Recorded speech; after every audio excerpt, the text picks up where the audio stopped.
Hi, I'm Lissa. I'm the hospital safety officer for Animal Emergency Hospital of North Texas. Today I'm going to show you how to start and complete a dry out process for the Snyder oxygen unit. So before we get started on the actual dry out process, we have to prepare the machine for this.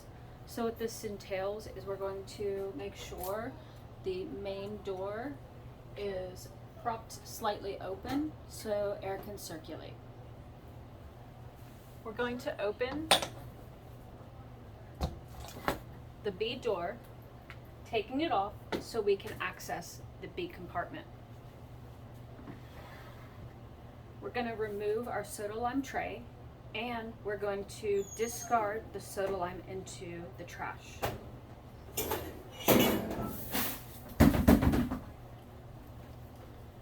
We will then replace the soda lime tray empty back into the machine.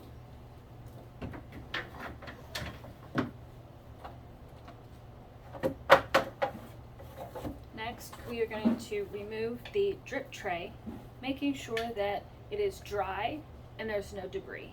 If there's debris, then we're going to make sure it gets discarded into the trash.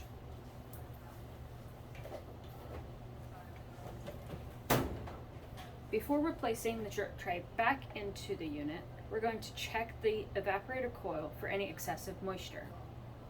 To do this, we're going to take our hand and we're going to touch the underside of the coil. If when we remove our hand, if it is dry, then there's no excessive moisture at this time, and so then we can proceed. If there's excessive moisture, we're going to take a towel, we're going to pat the underside of the entire coil, going from the back of the unit forward. Once that has been done, then we can return our drip tray back into the chamber. When we put the drip tray in, it has these little wings. We're going to make sure that they're folded in to insert the tray, and then fold them back out once the tray is inserted. That way, if any moisture drops, it has these leaves to take and catch it. Now that that is complete, we can put the B door back onto the compartment.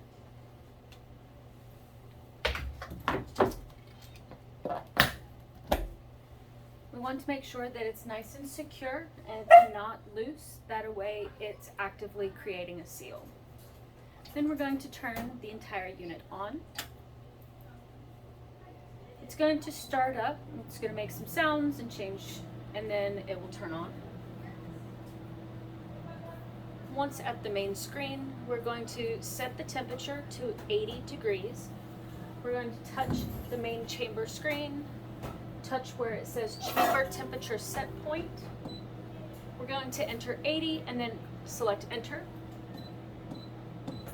Then we're going to touch where it says monitor only. We're going to put it at heat only. And then that's all we need to do.